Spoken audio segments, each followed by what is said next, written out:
Thanks, Christina. Thousands left homeless and without a single possession. That's the dire situation Haitians are facing after several storms ravaged the island. Now help is pouring in from all over the world, including from a very famous family. Joining us now is Melky, who recently returned from Haiti. And you actually have an organization who's been helping Haiti even before these storms hit.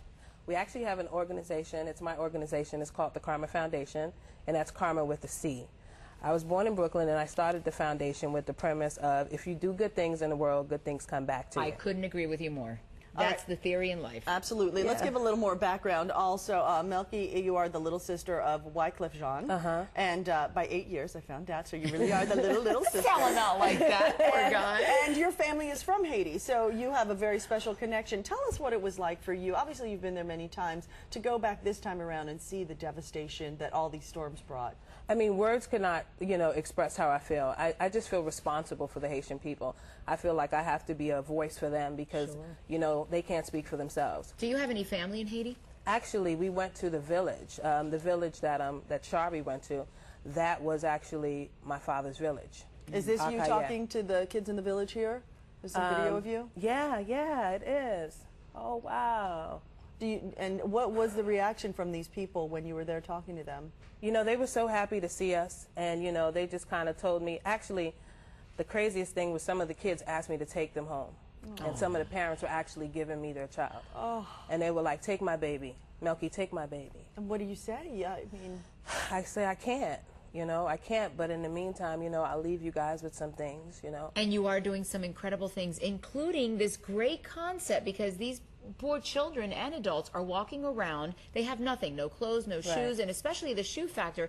That's a huge health issue, but you've got this great thing happening. Explain it. Yes, well, the Carma Foundation partnered up with the Souls United, and we got 10,000 pairs of shoes from their program.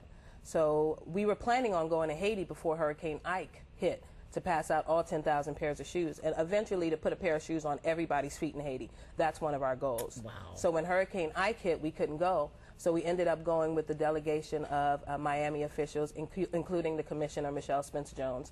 And we went down there, and we went to one of the shelters and passed out 500 pairs of shoes. And what was that like? Oh, you know what? It was surreal. When we were driving off, I remember seeing a little boy playing with his old holy shoes. He turned it into a soccer ball. And he was playing with it, and this other little boy, he got a pair of Crocs, and they were just a little too big for him, and he was just dancing in them, I was telling Shari that yesterday. You know what? They're in devastating, dire straits here, and yet there's a spirit in the Haitian community that no hurricane can kill. No, let me tell you something about Haitian people. We are very proud people. We are very strong people, very poised people. And, people, they see us coming from the United States and they call us heroes. I go, we're not the heroes. They are the heroes. Sure. The Haitian people are the heroes. Not people like me or, people like, us over here. We got it good, trust me. Yeah, no kidding, right? We were saying yesterday our economy's down, but you look at this, these people need water, they need shoes. Yeah, they drink water out of bags. Because all of the waters are contaminated. Can you imagine? Well, Shari was explaining how, it was so heart-wrenching to have the little kids come up and kind of touch their bellies. And the photographer that went with her said that when they went to offer him his lunch, he says, I couldn't do it. I had to give my lunch to somebody else. We all did the same thing. We actually took our lunches off the bus and passed it on to the kids. Anything that we had, we just gave it to them. And, you leave feeling like, I can't do enough. Right. But, yes, you can. Everything that you do counts. Melky, your Carma Foundation, what else does it do? Carma Foundation, one of the things that we're doing is we're building a school in my mother's hometown. And we're going to build a community center. One of the things that I want to do is I want to build the self-esteem of Haitian people, of Haitian women and children. So I want to do things like have an arts and craft program at the community center, because we just think it's important for children to be children. Like, children shouldn't have to worry about, what am I going to eat today, or what am I going to drink today. We want to encourage kids to be kids, and play and build playgrounds, and we have a lot of work ahead of us. Well, obviously, when they're making soccer balls out of old holy shoes, they've got the right idea. They're still being kids, but obviously they need the basics. You said, there were some memorable moments like that when the kid got his new shoes and he was kicking around his old shoes. What other memorable moments did you take away from this trip? There has to be just so many, but there's so many. What kind of stands out the most for you? It was so funny because I was on the bus, and there was this little boy that was eating a lollipop that we had given him.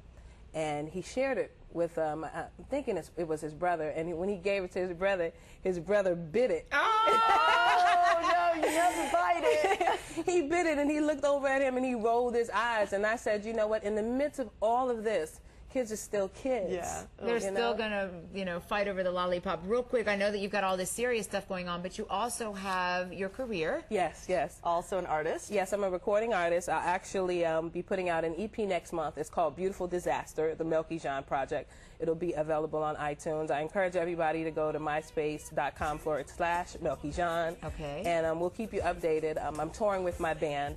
We do a lot of private gigs all over the world. So I think we're playing a little bit of it right Well, now. Cynthia, we have two questions. Cynthia has one. I have another one. Okay. Cynthia wants to know where you get your hair done. I love your hair. I think And it's I want to fantastic. know where you got that beautiful bohemian top, because that is so me right there. Which, quite honestly, I see you're wearing a tank top underneath. If you don't mind, just leave the top here. And we'll get back to you. I love it. How long does it take you to do your hair in the morning? it depends. fantastic. Probably like 30 minutes. Look at you. Okay, wait, Carma, how can people donate if they want to help? Please log on to karmafoundation.org, and that's Carma, C-A-R-M-A, foundation.org. All right, you're We're wonderful. here with the Karma thing. I got you here. Yes. I got you All here. right, Yeah. Melky Jean, thank you so Thank much. you, You're ladies. doing a wonderful, wonderful thing. We Thank appreciate you. your time. Thank you.